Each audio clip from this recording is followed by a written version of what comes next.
সাল্লাল্লাহু আলাইহি ওয়াসাল্লাম। এত সুন্দর আলোক উজ্জ্বল মজলিসের আজ মহামান্য সম্মানীয় সঞ্চালক সাহেব, স্টেজে উপবিষ্ট আলেম ওলামা, বিশিষ্ট জ্ঞানী বিচক্ষণ মানুষ, সম্মুখে বসে থাকা শ্রোতা বিন্দুকে আন্তরিক শ্রদ্ধা ভালোবাসা জানিয়ে খুব স্বল্প সময়ের জন্য দুই একটি কথা আলোচনা করছি। আমরা সকলে অবগত আছি যে আজ একবিংশ শতাব্দীতে দাঁড়িয়ে সাম্রাজ্যবাদী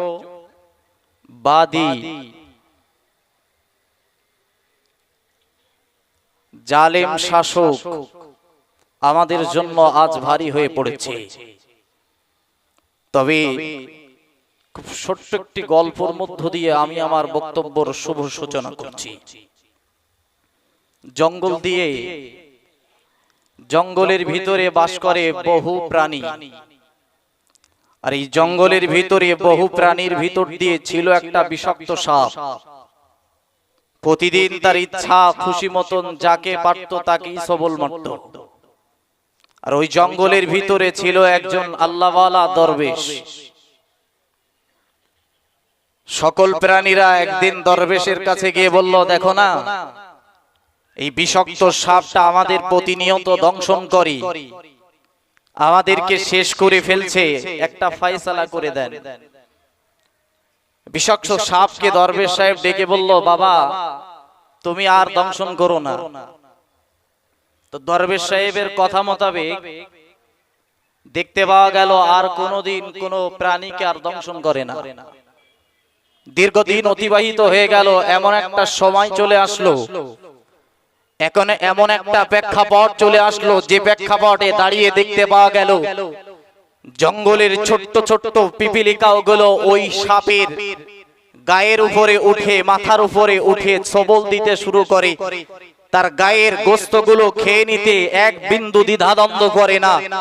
আমার বক্তব্য, ওই দিন দরবেশ সাহেব সাপকে লক্ষ্য করে বলেছিল, ওগো সাপ, আমি তোমাকে শুধু দংশন করতে বারণ করেছিলাম, তবে আমি তোমাকে ফোঁস করতে বারণ করিনি। আজ একবিংশ শতাব্দীতে দাঁড়িয়ে আজ এমন একটা পরিস্থিতি আমাদের সম্মুখীন হতে চলেছে, যে পরিস্থিতিতে আমরা এতদিন নীরবতা পালন করেছিলাম। কোন আলেম ওলামাদের বক্তব্যের মাঝখান দিয়ে আমাদের নীরবতা এতদিন পর্যন্ত আজ মানুষ অপেক্ষা করেছিল। তবে সময় এসেছে আমাদের সবল মারার, ঠিক না বল? সময় এসেছে সবল মারার, সময় এসেছে ফোঁস করার। অতএব আর আমাদেরকে বসে থাকলে চলবে না। এজন্য আমি বলবো, আজ জামিয়ার এই ময়দান থেকে বলবো, যে সমস্ত মানুষরা মুদিখানার দোকান দিয়েছেন, মুদিখানার দোকানকে বন্ধ করুন, আর আপনার পিতার মাজারকে রক্ষার জন্য আপনি এগিয়ে আসুন। আর যদি মনে করেন যে আপনার পিতার কবরকে রক্ষা করবেন না, ওটা যাক ওই হিন্দুদের হাতে, ওটা যাক বিধর্মীদের হাতে, তারা তাদের মতন করে ওই কবরস্থানকে চালাবে। নিশ্চিতভাবে আগামী দিন আমাদের ভবিষ্যৎ খারাপ।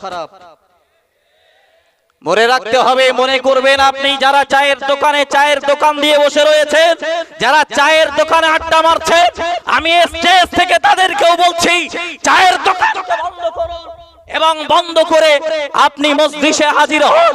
এবং আপনার সময় এসেছে আপনার মসজিদকে, গ্রামের মসজিদকে রক্ষা করার সময় এসেছে। আজকের ঈদগাহকে রক্ষা করার সময় এসেছে, দরগাহকে রক্ষা করার সময় এসেছে, আজকে নিজেদের অস্তিত্বকে রক্ষা করার। ভুলে গেলে চলবে না। এ ভারতবর্ষের জমিনে যখন ইস্ট ইন্ডিয়া কোম্পানি ইস্যু করে ভারতবর্ষের জমিনে যখন সাম্রাজ্যবাদী ব্রিটিশ শাসক এসেছিল, সেদিন তারা এ ভারতবর্ষের জমিনে মুসলমানদের অস্তিত্বকে ছিনিয়ে নিয়েছিল। তাদের ঘোষণা দিয়েছিল, তারা ঘোষণা দিয়েছিল মুসলমানদের অস্তিত্বকে, তথা সে জামানায় ঘোষণা দেওয়া হয়েছিল যে জাতিগত মানুষ হিসাবে তাদের প্রত্যেকের ধর্ম অনুসরণ করবে ব্রিটিশ শাসকের। এই নীতি আদর্শ তথা এই নীতি লালন করেছিল। সেদিন আলেম ওলামাদের ডাকে মুসলমানরা সংযত হয়ে সেদিন তাদের বিরুদ্ধে জিহাদ ঘোষণা করে এ ভারতবর্ষকে রক্ত রঞ্জিত করে এ ভারতবর্ষকে স্বাধীন করেছিল। ভুলে গেলে চলবে না। যেদিন করাচিতে হযরত হোসেন আহমদ মাদানী রাহমাতুল্লাহ আলাইহি ডেকেছিলেন, সেদিন লাখো মানুষ এই ভারতবর্ষের জমিনে সমবেত হয়েছিল। আর সেদিন হোসেন আহমদ মাদানী স্টেজের উপরে পা দিতে শুরু করেছিলেন আর বলেছিলেন, লিয়া ফিরতি হে বুলবুল লেকার কুল শহীদ নাস কি तरबात कहां है, इंग्रेज को खत्म करके कहा खेलू ना समाजकार मुझे बर्बाद ना करना, हम भी किसी के बनाए हुए हैं। এজন্য আমি মনে করিয়ে দিতে চাই, হে টাকলা নরেন্দ্র মোदी, হে अमित शाह, हम मुसलमान हैं, हम लोग किसी को छेड़ते नहीं हैं, और हम लोगों को कोई लोग छेड़ते हैं तो मुसलमान उसको छेड़ते भी, उस मुसलमान उसको छोड़ते भी नहीं है। অতএব মনে রাখতে হবে, সময় এসেছে আমাদের দরগা, কবরস্থান, আমাদের ঈদগাহ, আমাদের খানকা, সময় এসেছে নারীদের পর্দা, সময় এসেছে ইসলামের নিয়ম নীতি রীতিগুলো বাস্তবে রূপান্তরিত করা এবং সেটার ঐতিহ্য বজায় রাখা। আল্লাহ আমাদেরকে তৌফিক দান করেন। সকলে বলুন আল্লাহুম্মা আমিন। আসসালামু আলাইকুম ওয়া রাহমাতুল্লাহি ওয়া বারাকাতুহু। নারে তাকবীর, নারে তাকবীর। অল ইন্ডিয়া সুন্নাতুল জামাত মহামান্য মুফতি সাহেব হুজুর কিবলা মুফতি আব্দুল মাতিন সাহেব, নারে তাকবীর। সুন্দরভাবে দীর্ঘক্ষণ ধরে আজকের আমাদের এই প্রকাশ্য সমাবেশ চলছে। আমরা মঞ্চে ডেকে নেব আমাদের মাগরিবে বানজাল আঞ্জুমানে ওয়াইজিনের সম্মানীয় সদস্য, আমাদের শিক্ষক মুসা সর্দার সাহেবকে বলবো আপনি মঞ্চে চলে আসুন। এখন বক্তব্য রাখার জন্য অনুরোধ করব সম্মানীয় শিক্ষক তথা সারা বাংলা সংখ্যালঘু যুব ফেডারেশনের দায়িত্বশীল ব্যক্তিত্ব জনাব আলী আকবর সাহেবকে বলবো সংক্ষিপ্ত আকারে বক্তব্য রাখার জন্য। আসসালামু আলাইকুম। সমস্ত প্রশংসা মহান আল্লাহর, যিনি আমাদেরকে এরকম একটি সভায় উপস্থিত হওয়ার সৌভাগ্য দান করেছেন। লক্ষ কোটি দরুদ ও সালাম তার প্রিয় নবী হযরত মুহাম্মদ সাল্লাল্লাহু আলাইহি সাল্লামের প্রতি। সম্মানীয় আজকের সভার সভাপতি, মঞ্চে উপস্থিত বাংলার শিক্ষা এবং সামাজিক আন্দোলনের দুই কর্ণধার মুফতি আব্দুল মাতিন সাহেব হুজুর এবং মাওলানা কামরুজ্জামান সাহেব, মাইকের আওয়াজ যারা শুনছেন সকলকে শ্রেণীভেদে শ্রদ্ধা, সালাম এবং ভালোবাসা জানাই। দীর্ঘক্ষণ ধরে আপনারা এই প্রোগ্রাম শুনছেন, সভা শুনছেন, কি জন্য? সকলের বক্তাই বলেছে যে মোদী সরকার, অমিত শাহ তারা চাইছে এদেশের মুসলমানদের নিজস্ব সম্পত্তি, যে সম্পত্তির পরিমাণ আমরা শুনেছি দেশের প্রতিরক্ষা দপ্তর এবং রেল দপ্তরের পরে, অর্থাৎ ভারতবর্ষের তৃতীয় বৃহত্তম সম্পত্তি ওয়াকফ সম্পত্তি, যে সম্পত্তি মোদী সরকারের বাপের নয়, যে সম্পত্তি অমিত শাহের বাপের নয়, সেই সম্পত্তি তারা দখল করে নিয়ে তাদের আরএসএস এর নিজেদের কাজে লাগানোর চেষ্টা চালাচ্ছে। কারণ আমরা জানি মোদী এবং অমিত শাহ তারা চাইছে তাদের 100 বছরের প্রোপাগান্ডা বাস্তবায়িত করে এদেশকে হিন্দুত্ববাদী সরকার গঠন করার, এদেশে হিন্দুত্ববাদের সরকার গঠন করার, আর সেই কাজেই কিন্তু এই ওয়াকফ সম্পত্তি কাজে লাগানোর চেষ্টা চালাবে। কারণ তারা বুঝেছে, একটু আগে একটি ভাই আমার বলছিল, আমার খুব ভালো লেগেছে পয়েন্টটি, যে ওরা মনে করছে ভারতবর্ষের তৃতীয় বৃহত্তম সম্পত্তি ওয়াকফ সম্পত্তি, এই সম্পত্তি যদি সত্যি মুসলমানদের নিজেদের অধিকারে থাকে, তাহলে এ থেকে যদি পরিকল্পনা করে, এ থেকে যদি সঠিক কাজে লাগানো যায়, এদেশের যুবক, এদেশের মুসলিম ছাত্র যুবরা তারা তত্তরিয়ে এগিয়ে যাবে, এদেশের মুসলিম জওয়ানরা তারা তত্তরিয়ে শিক্ষায় এগিয়ে যাবে, তারা ডাক্তার হবে, তারা ইঞ্জিনিয়ার হবে যদি সঠিক পরিকল্পনা করা যায়। তাই মোদি এবং অমিত শাহ সরকার তারা চাইছে এই মুসলমানদের মাথায় সঠিকভাবে যদি ওয়াকফ সম্পত্তির সদ্ব্যবহারের চিন্তা ভাবনা এসে যায় তাহলে এদেশে মুসলমানদের ঠেকিয়ে রাখা যাবে না, মুসলমানদের উন্নতিতে, মুসলমানদের এগিয়ে যেতে। তাই কিন্তু তারা এই পরিকল্পনা করছে। আমরা এখানে দীপ্ত কণ্ঠে বলতে চাই, আগামী 19শে নভেম্বর কলকাতার শহীদ মিনারে রাজ্যের অনেক বিভিন্ন প্রান্ত থেকে হাজার হাজার মানুষ সেখানে জমায়েত হবে। পূর্ব ভারতের বৃহত্তম যে সমাবেশ সেখানে সংগঠিত হবে। আমরা মনে করছি সারা ভারতবর্ষের ওয়াকফের সমর্থনে এবং মোদী সরকারের ওয়াকফ বিলের সমর্থনে সবথেকে বড় সমাবেশ এই শহীদ মিনারে অনুষ্ঠিত হবে। আমরা এই গত কয়েকদিনেই যে প্রচারের ঝড় উঠেছে, যে আওয়াজ উঠেছে, আমি আমার জীবদ্দশায় আন্দোলনের সময় থেকে এত বড় আওয়াজ, এত বড় প্রচার এবং এত সর্বাত্মক প্রচার আমি দেখিনি। তাই পূর্ব ভারত নয়, সারা দেশের সবথেকে বড় সমাবেশ হবে বলে আমি মনে করছি।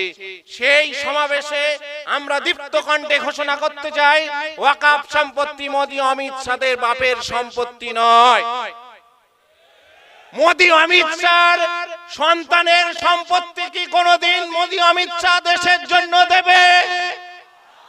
মোদি অমিত শাহ ছেলে জয় শাহর সম্পত্তি এত তত্তরিয়ে বাড়ছে, সেই সম্পত্তি দেশের জন্য ব্যয় করুক। মুসলমানরা অনেক দিয়ে রেখেছে, তাজমহল মুসলমানরা দিয়ে রেখেছে, লাল কেল্লা মুসলমানরা দিয়ে রেখেছে, কুতুব মিনার মুসলমানরা দিয়ে রেখেছে, পশ্চিমবঙ্গের রাজভবন, পশ্চিমবঙ্গের ইডেন গার্ডেন, পশ্চিমবঙ্গের বিধানসভা ভবন, পশ্চিমবঙ্গের মহাকরণ সমস্তটাই এই মুসলিমদের ওয়াকফ সম্পত্তির উপর তৈরি হয়ে রয়েছে। তাই দেশ বাঁচাতে আমরা যেমন পূর্বে দেশের জন্য রক্ত দিয়েছি, দেশের স্বাধীনতার জন্য ইংরেজদের দেওয়া ফাঁসির দড়ি গলায় পরে নিয়েছি, দেশকে রক্ষা করার জন্য ইংরেজদের বুলেট বুক চিতিয়ে দিয়ে দেশকে স্বাধীনতার লড়াইয়ে অংশ নিয়েছি, তেমনি লাল কেল্লা তৈরি করেছি আমরা দেশের জন্য, তাজমহল তৈরি করেছি আমরা দেশের জন্য, কুতুব মিনার তৈরি করেছি আমরা দেশের জন্য। যদি মুসলমানরা এর আগেও দিয়েছে, আগামীতেও দেবে, জয় শাহর সম্পত্তি অমিত শাহ আগে দেশের জন্য ব্যয় করুক, তারপর মুসলমানদের ওয়াকফ সম্পত্তির দিকে মোদি অমিত শাহরা নজর দেবে। এটা দীপ্ত কণ্ঠে আমরা শহীদ মিনার থেকে, কলকাতা থেকে সারা ভারতবর্ষে সেই আওয়াজ পৌঁছে দেওয়ার জন্য আগামী 19শে নভেম্বর এই পশ্চিমবঙ্গের বিভিন্ন প্রান্ত থেকে হাজার হাজার মানুষ গিয়ে কলকাতায় সমাবেশ করে আমরা মোদি অমিত শাহদের এই ওয়াকফ সংশোধনী বিলের বিরুদ্ধে আওয়াজ তুলব। সকলে উপস্থিত হবেন। আজকে যারা এসেছেন, এই অনুষ্ঠানের উদ্যোক্তা, পরিচালনায় যারা রয়েছেন, সকলকে আরো একবার শ্রদ্ধা, সালাম এবং ভালোবাসা জানিয়ে আমার সংক্ষিপ্ত বক্তব্য শেষ করলাম। আসসালামু আলাইকুম। ধন্যবাদ শিক্ষক আলী আকবর সাহেবকে। হ্যালো, আসসালামু আলাইকুম। আপনারা কি সমাবেশ শুনতে এসেছেন না স্টেজের পেছনে কোনো ম্যাপ তৈরি করতে এসেছেন? Please don't mind. এখান থেকে এই পর্যন্ত যারা আছেন মাঠে চাই 1 মিনিট, 60 সেকেন্ডের মিনিট, 500 সেকেন্ডের মিনিট না। Hello hello hello sir, please হয় স্টেজে আসুন, নাহলে সামনে আসুন। স্টেজে জায়গা আছে, সামনেও খালি আছে, যে কোনো একটা জায়গা। ওই সাইডটা ছাড়ুন। গয়লার মতো বসেছেন, কোনো বালতি দেবো নাকি সামনে? হায় হায়, সবাইকে বলছি প্লিজ, খোলা মাঠ, সুন্দর জায়গা আছে, ফাঁকা এসে বসুন। সবাইকে বলছি। আর মনে হচ্ছে এক্ষুনি বৃষ্টি হবে, উপরের লোকগুলো তাড়াতাড়ি যেন ঘরে ঢুকতে পারে, যার জন্য একদম মোটে সাইড ছাড়ান। উপর থেকে একটু নিচে নামবেন প্লিজ, বারান্দার উপর থেকে একটু নিচে নামবেন, সামনে এই জায়গাটায়। আচ্ছা, এরা নাকি জিহাদ করে সম্পত্তি উদ্ধার করবে, যারা 4 আঙুল জায়গার মায়া ত্যাগ করতে পারে না। লা হাওলা ওয়ালা কুওয়াতা ইল্লা বিল্লাহ। উপর থেকে নিচে নামতে বলছি। হ্যালো, সবাইকে উপর থেকে নিচে নামতে বলছি, সবাইকে বলছি, সবাইকে। যদি কোনো হিজড়ে থাকে তাহলে উপরে থাকবে, মদ্দালোক মানে নিচে থাকবে। উপরে থাকলে ধরে নেব হিজড়ে আছে। খাবারের দোকানদার হিজড়ে আছো নাকি? উপরে রাস্তার উপরে দাঁড়ালে ভাববো হিজড়ে আছেন।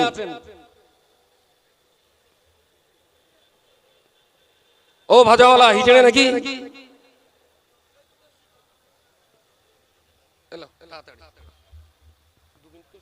ধন্যবাদ। এখন মাইক্রোফোনে ডেকে নিচ্ছি বিশিষ্ট আইনজীবী আব্দুল হান্নান সাহেবকে সংক্ষিপ্ত আকারে বক্তব্য রাখার জন্য। আমাদের সম্মানীয় মুফতি সাহেব হুজুর কেবলা তিনি উপস্থিত হয়েছেন। হুজুরকে বলবো আপনি একটু প্লিজ মঞ্চে চলে আসুন। জামিয়া রহমানিয়া ডাইরেক্টর তথা অল ইন্ডিয়া সুন্নতুল জামাতের সুপ্রিমো মহামান্য মুফতি সাহেব হুজুরকে বলবো আপনি প্লিজ মঞ্চে চলে আসুন। আসসালামু আলাইকুম। মঞ্চে উপস্থিত আছেন সংখ্যালঘু আন্দোলনের এক জোড়া নেতা, আমরা তার অনুগামী। মঞ্চের পিছনে যারা বসে আছেন পিছন দিকে তারাও নেতা, আর আমরা তার অনুগামী। সবাইকে যথাযথ শ্রদ্ধা জ্ঞাপন করে 5 মিনিট সময় 2-4টি কথা বলবো। আপনারা জানেন যে আজকে একটা মিটিং ডাকা হয়েছে আপনাদের এখানে। কারণটা কি? 19শে নভেম্বর আগামী মঙ্গলবার বেলা 12টার মধ্যে সবাইকে দায়িত্ব নিয়ে কলকাতায় যেতে হবে। এই জন্য এই মিটিং। কি সেই কারণ? কারণটা হচ্ছে কেন্দ্রের একটা সরকার, যে সরকার ওয়াকফ সংশোধনী বিল নামক একটা বিল আনতে চলেছে, যে বিলের আমরা তীব্র বিরোধিতা করার জন্য আগামী 19 তারিখ কলকাতায় যেতে হবে। আরে সরকার বিল আনছে, আমরা বিরোধিতা করার জন্য কলকাতায় যাব? সরকার আনলেই বা আমাদের কি যায় আসে? কিন্তু বিষয়টা এতটা হালকা নয়। দেখুন, ওয়াকফ সম্পত্তি, যে সম্পত্তি মুসলমানদের পিতা পিতামহ তার পিতামহ তার পিতামহ 1450 বছর ধরে আমাদের ধর্মীয় যে অধিকার, সেই অধিকারের বলে শরিয়াত মতে আমাদের পূর্বপুরুষরা আমাদের ধর্মের মানুষের কল্যাণের জন্য কখনো মাদ্রাসা, কখনো ঈদগাহ, কখনো খানকা, কখনো কবরস্থান ইত্যাদি বিভিন্ন পারপাসে সম্পত্তি দান করে গেছে। আজকে গোটা ভারতবর্ষে 27 লক্ষ বিঘা এরূপ দানকৃত সম্পত্তি। সেই সম্পত্তির উপরে নরেন্দ্র মোদী বাবুদের, আদানি আম্বানিদের স্বার্থ সুরক্ষা করার জন্য হাত খাবলা বসানোর যে চেষ্টা চালাচ্ছে, তার বিরুদ্ধে আমাদের গর্জে উঠতে হবে। এই বিল বাতিল করতে হবে। এই বিলে বলা হয়েছে যে বোর্ড গঠন হবে, যে কমিটি গঠন হবে, সেই কমিটিতে 2 জন অমুসলিম সদস্য থাকবেন। আরে মুসলমানদের দানকৃত সম্পত্তি আল্লাহর রাস্তায় দান করেছে, সেই সম্পত্তিতে অমুসলিমরা সদস্য হবেন। আরে হলে আমাদের আপত্তি থাকতো না। পুরীর জগন্নাথ দেবের মন্দিরে আমাদের মুসলমানদের 5 জন রাখেন না, আমরা আপত্তি করব না তখন মুসলমানদের সম্পত্তির উপরে আপনাদের মেম্বারশিপ করার ক্ষেত্রে, কমিটিতে আনার ক্ষেত্রে। এরকম হিন্দুদের বহু সম্পত্তি রয়েছে, যে সম্পত্তিতে আমাদের সদস্যদের আনুন না। তাহলে তো বলবো আপনি ওটাও ভালো চান, এটাও ভালো চান। আপনি মুসলমানদের কল্যাণ করার নাম করে মুসলমানদের সম্পত্তি কি কাজে ব্যবহার হবে, কি কখন নেবার ধান্দায় আপনি অমুসলিমদেরকে সদস্য করার যে চেষ্টা চালাচ্ছেন এই বিলের মধ্যে। আরো বলেছেন যে এই বিলে কালেক্টর সাহেব থাকবেন হেড ডিএম।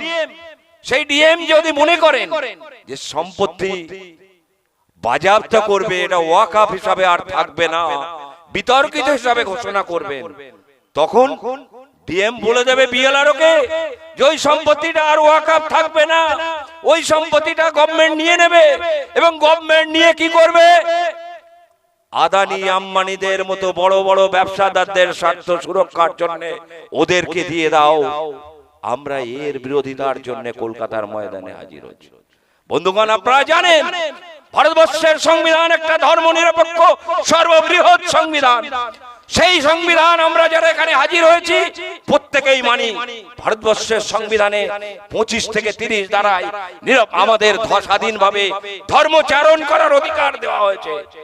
ধর্মচারণ যেমন নামাজ পড়া, রোজা রাখা, আপনার ফিতরা দেওয়া, আপনার যাকাত দেওয়া, তেমনি আমার সম্পত্তি আমি ওয়াকফ করব কি না করব এটাও ধর্মচারণের অধিকার। সেই অধিকারের উপরে নরেন্দ্র মোদীর বাবুরা হস্তক্ষেপ করছেন। আপনি সংবিধানের উপরে হস্তক্ষেপ করলে ভারতবর্ষের মুসলমানরা আপনাকে ছাড়বে না। ভারতবর্ষের মুসলমানরা আপনাকে হুঁশিয়ারি করে দিতে চাই। কলকাতায় ওই ওয়াকফ বোর্ডের যে আমাদের ঢাকা মিটিং এ আপনাদেরকে বলতে চাই, নরেন্দ্র মোদী আপনি সাবধান হন, ওয়াকফ সম্পত্তির উপরে হাত বাড়াবেন না, ওয়াকফ সম্পত্তির উপর থেকে হাত ওঠান। আসুন আমরা 19 তারিখের ঐতিহাসিক সমাবেশকে সাফল্য করি। আসুন সবাই এগিয়ে আসুন। এইটুকু বলে আমি আমার সংক্ষিপ্ত বক্তব্য শেষ করছি। অসংখ্য ধন্যবাদ সম্মানীয় আইনজীবী আব্দুল হান্নান সাহেবকে।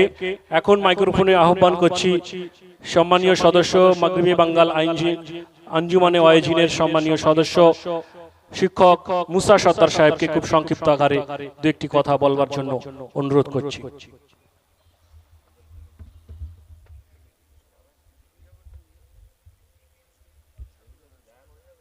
আসসালামু আলাইকুম ওয়া রাহমাতুল্লাহি তাআলা ওয়া বারাকাতুহু। সম্মানিত সঞ্চালক, জামিয়া রহমানিয়া ডাইরেক্টর মহামান্য মুফতি সাহেব হুজুর মুজাহিদে মিল্লাত মুফতাদুল মাতিন সাহেব সহ মঞ্চে উপবিষ্ট সকলকে আমি আমার আন্তরিক অভিনন্দন জানাচ্ছি। আমার সম্মুখে উপবিষ্ট এবং মাইকের আওয়াজ যতদূর পৌঁছায় শ্রেণী নির্বিশেষে সকলের প্রতি আন্তরিক মোবারকবাদ। আমরা কেন ওয়াকফ সম্পত্তি রক্ষা করার জন্য আমাদের এই প্রয়াস? আমরা জানি ওয়াকফ বিষয়টা হলো নিজের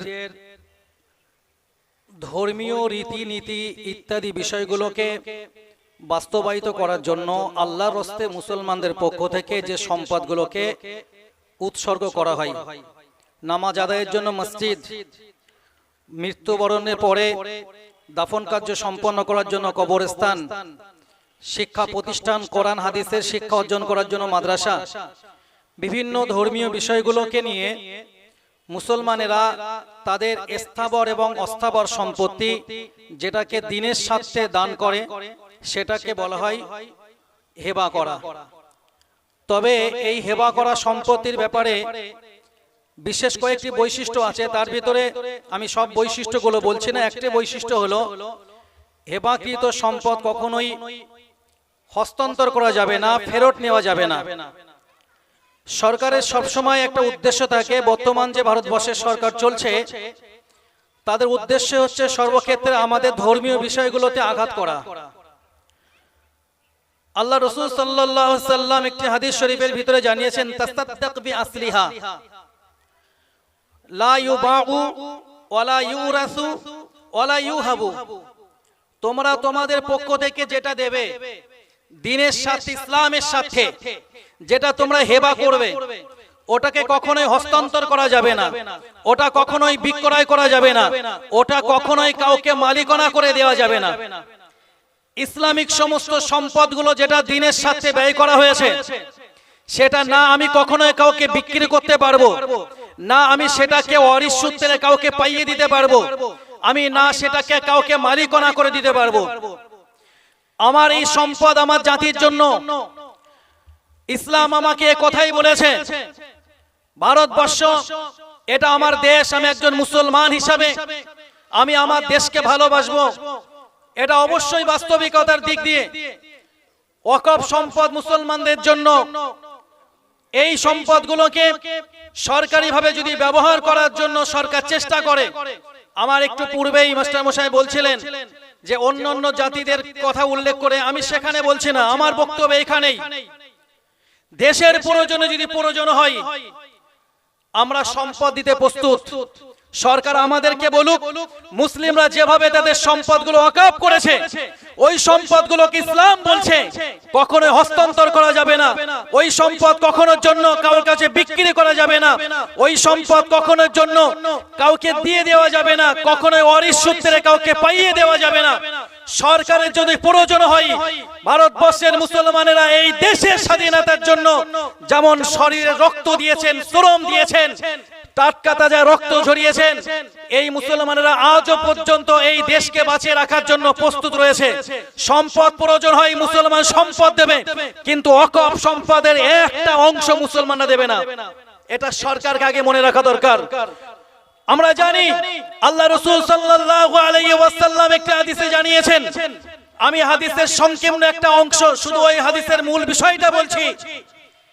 একজন মুসলমানের কোন সম্পদ যদি অপর কোন মুসলমান, শুধু তাই নয়, একজন নাগরিকের কোন সম্পদ যদি অপর কোন নাগরিক, একজন প্রতিবেশী সম্পদ যদি অন্য কোন প্রতিবেশী জোরপূর্বক ছিনে নিতে চাই, এ ব্যাপারে আল্লাহ রাসূল সাল্লাল্লাহু আলাইহি ওয়াসাল্লামকে জিজ্ঞাসা করা হয়েছিল, ইয়া রাসূলুল্লাহ, যদি আমার সম্পদ কেউ ছিনিয়ে নিতে চাই, আল্লাহ রাসূল বললেন তুমি তোমার সম্পদকে রক্ষা করার জন্য চেষ্টা করবে। সাহাবী জিজ্ঞেস করলেন, ইয়া রাসূলুল্লাহ, যদি আমার সম্পদ রক্ষা করতে গিয়ে আমার জীবন চলে যায়? রাসূল বললেন, তোমার সম্পদ রক্ষা করার জন্য যদি তোমার জীবন চলে যায়, তাহলে তুমি শাহাদাত বরণ করবে। আর যদি তোমার সম্পদ রক্ষা করার জন্য যে ছিনিয়ে নিতে চাইছে, তুমি তাকে আটকাতে চাও, সে যদি কোনো ক্রমে, তুমি কিন্তু তাকে হত্যা করবে না, তোমার প্রতি আক্রমণ হচ্ছে, তুমি সেভ করবে, রক্ষা করবে, নিজেকে সংরক্ষণ করতে চাইবে। এই ব্যাপারে যদি তার কোনো একটা বাজে পরিস্থিতি তৈরি হয়, তাহলে তার অবস্থা হবে জাহান্নামে। সুতরাং আমি সময়ের দিকে লক্ষ্য করে এটাই বলছি, আমাদের সম্পদ রক্ষা করার দায়িত্ব যেমন আমার, আমরা সরকার বাহাদুরের কাছে একটি ছোট্ট দাবি রাখবো, সর্বক্ষেত্রেই সরকারের উদ্দেশ্য হচ্ছে মুসলমানদের ভাবাবেগে আঘাত করা, ধর্মীয় চেতনার উপরে আঘাত করা। সে আপনি 3 তালাক বলেন আর অন্য কোনো বিষয় বলেন না কেন, সম্পদ নেওয়াটা পরের ব্যাপার, উদ্দেশ্য হচ্ছে সংখ্যালঘুদেরকে দিনের পর দিন কোণঠাসা করে দেওয়া, মুসলমানদের ভিতরে সবসময় ত্রাস সৃষ্টি করে রাখা। একজন সুস্থ নাগরিক হিসাবে আমি একজন মুসলমান এবং অন্যান্য জাতির মানুষদের কাছেও আমার এই নিবেদন থাকবে, ভাই, ওয়াকফ সম্পত্তি রক্ষা করা যেমন আমি মুসলমান আমার অধিকার, ঠিক তদ্রূপ এই ভারতবর্ষে একজন অন্য ধর্মাবলম্বী মানুষ, তাদের কাছে আমাদের আকুল নিবেদন, ভারতবর্ষের সংবিধানের দিকে তাকিয়ে তানারাও আমাদের পাশে থাকবেন। আমাদের ওয়াকফ সম্পত্তি রক্ষা করার জন্য আমাদের আন্দোলন, এটা একদিকে যেমন আমাদের ঈমানি দায়িত্ব, আর একদিকে এটা আমাদের সাংবিধানিক অধিকার। আমরা আমাদের অধিকারের জায়গায় দাঁড়িয়ে আমরা কখনোই সংবিধানকে ওভারকাম করছি না, অতিক্রম করছি না। এতটুকুই আমার বক্তব্য। আর আপনাদের কাছে দাবি রাখছি, আগামী 19 তারিখ আসছে দিন, ওখানে আমাদের প্রত্যেকেরই ইনশাআল্লাহ জামায়াত হয়ে দেখাতে হবে যে আমরা মুসলমানেরা আমাদের এই সম্পদ রক্ষা করার জন্য প্রয়োজনে আমরা যেভাবে আন্দোলন করলে সরকারের টনক নড়ে, সরকার বোঝে, ওইভাবে আমরা দিনের পর দিন আন্দোলন করে যাব ইনশাআল্লাহ, যতদিন পর্যন্ত সরকার এই বিল বাতিল না করবে। আসসালামু আলাইকুম ওয়া রাহমাতুল্লাহ। অসংখ্য ধন্যবাদ। এখন বক্তব্য রাখার জন্য মাইক্রোফোনে আহ্বান করছি অল ইন্ডিয়া সুন্নাতুল জামাত কমিটির সম্পাদক তথা বঙ্গনূর পত্রিকার সম্মানীয় সম্পাদক, আমাদের সকলের প্রিয়, অত্যন্ত শ্রদ্ধেয় মুজাহিদে মিল্লাত মুফতি আব্দুল মাতিন সাহেবকে মাইক্রোফোনে আসার জন্য অনুরোধ করছি। আসসালামু আলাইকুম ওয়া রাহমাতুল্লাহি ওয়া বারাকাতুহু। সম্মানিত সুধী, সময় খুবই কম, কামরুজ্জামান ভাই রয়েছেন, উনি 10 মিনিট বলবেন, মুফতি সাহেব 5 মিনিট বলবেন, আমি 5 মিনিট বলবো। তো বলার শুধু এইটুকু যে আমাদের বাপ ঠাকুর দাদারা যে সম্পত্তিগুলো আমাদেরকে দিয়েছিলেন, সেই সম্পত্তিগুলো আমরা মরিয়া হয়ে ধরে রাখতে চাইছি। তো এই সম্পত্তিগুলো চলে গেলে কি হবে এটা আমরা ভালোই বুঝতে পারছি। সঠিক সময়ে সঠিক কাজ সুনির্দিষ্ট প্ল্যান মাফিক যদি না করা যায়, তাহলে কতটা ক্ষতি হতে পারে তার ছোট্ট একটা নমুনা বলা যেতে পারে। 1949 সালে বাবরি মসজিদে তখন নামাজ হচ্ছিল, এসার সময় নামাজ পড়ে সবাই বেরিয়ে এসছেন, কোনো কিছু নেই, একেবারেই ক্লিয়ার, ভালো জায়গা। ফজরের নামাজ পড়তে যে দেখলেন মেম্বারের পাশে ছোট্ট একটা রামের মূর্তি রাখা আছে ফজরের নামাজের পর। তো ইমাম সাহেব মুসল্লি সবাই দেখলেন একটা মূর্তি মতন আছে, তা থাকবে যা কি হবে আর। যদি ওইটা একটুখানি ওখান থেকে বার করে বাইরে কোন একটা জায়গায় যদি অন্য জায়গায় বা কোনো জায়গায় যদি ফেলে দেয়, তাহলে কিন্তু 70 বছর ধরে আর মুসলমানদের রক্ত ঝরাতে হতো না। আমার কথা কি বোঝা গেছে? 1949 এশার নামাজে দেখলেন মসজিদ ভালো, ফজরের সময় যে দেখলেন মসজিদের মেম্বার উপরে একটা ছোট্ট মূর্তি রাখা আছে। ওরা বলে কেটা রেখে গেছে, কাজ জিনিস, থাকে যা। এতটুকু একটা যে কাজটা বাঁ হাত দিয়ে একটা লোকে 5 মিনিটে কাজ করলে যে কাজটা সমাধান হয়ে যেত, একটা মানুষের সঠিক সময়ের সঠিক পদক্ষেপের 5টা মিনিট কাজ করার না করার কারণে 70 বছর ধরে এই বাবরি মসজিদকে কেন্দ্র করে বিরাট জান প্রাণ অর্থ সম্পদ সবকিছুকে দিতেই হলো।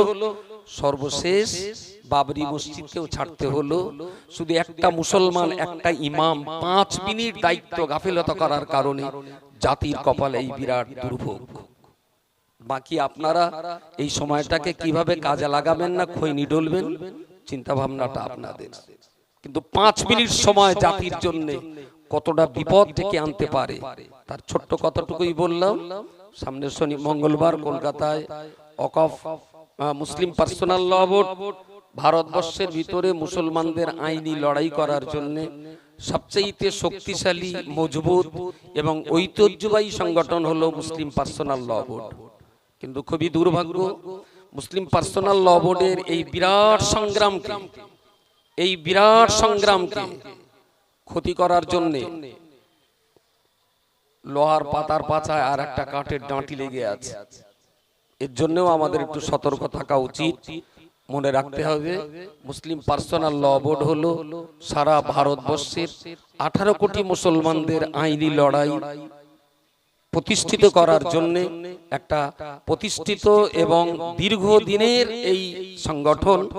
আমরা মুসলিম পার্সোনাল ল বোর্ডের ডাকা সমাবেশে শহীদ মিনারে যাচ্ছি। এই ব্যাপারটা একটু মাথায় রাখতে হবে, জাতির এই ঐক্য যেন কেউ কখনো ভাঙতে না পারে। আর যারা আবার এই ঐক্যকে ভেঙে নতুন করে আবার সমাবেশ ডাকার চিন্তা করছে, তারাই আবার ঐক্যের কথা বলছে। এইটা সবচেয়ে বড় বিপজ্জনক। জামানদার রয়েছেন, তার মুখের দুটো কথা অত্যন্ত গুরুত্বপূর্ণ, তাকে বলার জন্য।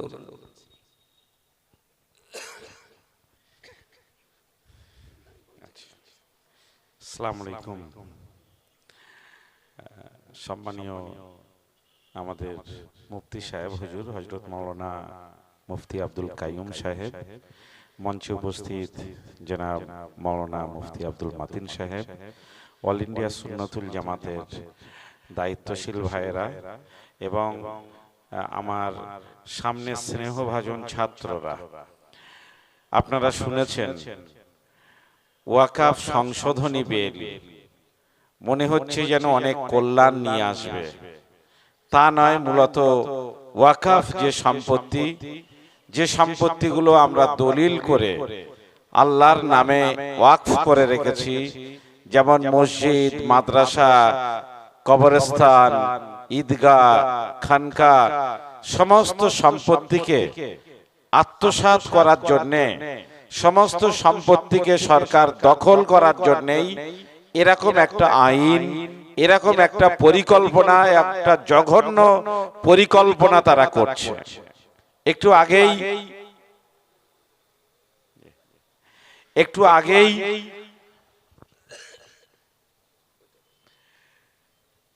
একটি ক্লিপ এসেছে অমিত শাহের, মহারাষ্ট্রে বক্তব্য রাখতে গিয়েছিলেন নির্বাচনী জনসভায়। তিনি কিছু বিরোধী রাজনৈতিক দলের নেতা রাহুল গান্ধী সহ শারদ পাওয়ারদের নাম করে বললেন যে তুম জিতনা বিরোধ করনা হ্যায় করো, हम लोग ওয়াকফ অ্যামেন্ডমেন্ট বিল পাস कराएंगे। কিন্তু ওয়াকফ নিয়ে তাদের এত বিল করার জন্য, আইন করার জন্য এত তৎপরতা কেন? দেবত্ব সম্পত্তির জন্য তাদের কেন কোনো মাথা ব্যথা নেই? 3 তালাক নিয়ে এত বেশি মাথা ব্যথা। প্রত্যেক দিন গড়ে 78 জন মা আমাদের ভারতবর্ষের মাটিতে ধর্ষিতা হয়। তাদের জন্য কেন কোনো আইন বিষয়ে নরেন্দ্র মোদী, অমিত শাহেদের মাথা ব্যথা নেই? মসজিদের জমির দলিল তারা চাইছে না, কিন্তু মসজিদের জমির দলিল চাইছে, কিন্তু মন্দিরের দলিল চাওয়ার বিষয়ে তাদের কোনো রকম হস্তক্ষেপ নেই, কোনো পরিকল্পনা নেই। তাই আপনারা জানেন এই অশুভ পরিকল্পনার বিরুদ্ধে আপনি আমি যে ওয়াকফ অ্যামেন্ডমেন্ট সংশোধনী বিলের বিরোধিতা করছি, তার বড় কারণ হচ্ছে যে তারা মসজিদ, মাদ্রাসা, কবরস্থানের জায়গাগুলো যেমন দখল করতে চাইছে, নতুন করে যাতে আর এই প্রতিষ্ঠানগুলোর নামে আমরা সম্পত্তি দান করতে না পারি, আইন করে তার পথটাও তারা বন্ধ করে দিতে চাইছে। আজকে মসজিদের নামে আমরা জমি লিখে দিচ্ছি। এই আইনটা তৈরি হওয়ার পরে কোন ব্যক্তি যদি মসজিদের নামে সম্পত্তি, জমি ওয়াকফ করতে চায়, তাহলে তাকে অবশ্যই জেলা শাসকের অনুমতি নিতে হবে, তারপরে সে মসজিদের নামে জমি দিতে পারবে। আগে জেলা শাসকের অনুমতি নিতে হবে, তারপরে মাদ্রাসার নামে জমি লেখা যাবে, তারপরে ঈদগাহের নামে জমি লেখা যাবে, তারপরে কবরস্থানের নামে জমি লেখা যাবে। এটি হচ্ছে এক বড় অশুভ পরিকল্পনা। আমার সম্পত্তি, ওয়াকফ সম্পত্তি মানে মুসলমানদের সম্পত্তি, মুসলমানদের জন্য মুসলমানরা দান করেছেন, অথচ সেই সম্পত্তি কিভাবে ব্যয় হবে, সেই সম্পত্তি কিভাবে তার উন্নতি হবে, তার নীতি নির্ধারণ করার ক্ষমতা, অধিকার মুসলমানদের থাকবে না। সেই অধিকারের মধ্যে অবশ্যই হিন্দু প্রতিনিধিদের নেওয়া বাধ্যতামূলক করা হবে। ইমাম সাহেবরা যখন বিডিও অফিসে রেজুলেশন জমা দেবেন ইমাম ভাতার জন্য, তখন তাকে বলা হবে যে এই রেজুলেশন নাকি তোমাদের কমিটিতে কোনো হিন্দু প্রতিনিধি ছিল? যদি না থাকে রেজুলেশনও গ্রাহ্য করা হবে না। আন্দোলন বড়, তাই পার্সোনাল ল বোর্ড লড়ছে। আসুন আগামী মঙ্গলবার আমরা কলকাতায় সমাবেশের মধ্য দিয়ে একটা শক্তিশালী আওয়াজ তুলি, যে আওয়াজটা অন্তত দিল্লির পার্লামেন্ট পর্যন্ত পৌঁছাতে পারে। আল্লাহ যেন আমাদের এই প্রচেষ্টাকে কবুল করেন। আসসালামু আলাইকুম, আল্লাহ হাফেজ। ধন্যবাদ। এখন অল্প কিছুক্ষণ আপনাদের সামনে বক্তব্য রাখছেন মহামান্য মুফতি সাহেব হুজুর কেবলা। আসসালামু আলাইকুম। আহমাদুহু হামদান ও সাল্লি মুসাল্লিয়ান আম্মা বা'দ। আমার বক্তৃতার প্রয়োজন আছে বলে মনে করছি না। জামিয়ার ছাত্রদের থেকে শুরু করে আজকের আমাদের সম্মানিত অতিথিবৃন্দ, তারা যথেষ্ট প্রয়োজনীয় কথা বলেছেন। আমি শুধু এই কথাটাই বলছি, এতক্ষণ ধরে আলোচনা আমরা শুনেছি, ব্যাপারটা ক্লিয়ার হয়েছে এটাই যে বিজেপি এসে পর্যন্ত চাইছে এই কুকুরের পাছায় পেট্রোল দিলে যেমন কুকুর আর দাঁড়াতে পারে না, সবসময় দৌড়ায়। তো এদের ধান্দাই হলো সবসময় মুসলমানদের পাছায় পেট্রোল দিয়ে রাখো, এরা যেন নিজেদের শিক্ষা, আর্থসামাজিক পরিকাঠামো উন্নয়ন কোনো কিছু না করতে পারে, শুধুমাত্র ওদের নিজস্ব অস্তিত্ব বজায় রাখতেই ওরা শুধু টেনশনে পড়ে থাকে, আর আমরা এইদিকে দাদাগিরি করি। সুতরাং আমাদেরকে আগামী দিনে মনে রাখতে হবে যে বিজেপির এই পাছায় পেট্রোল দেওয়া নীতির বিরুদ্ধে আমাদের একটু আগুন জ্বালাতে হবে, এটা একটা দায়িত্ব।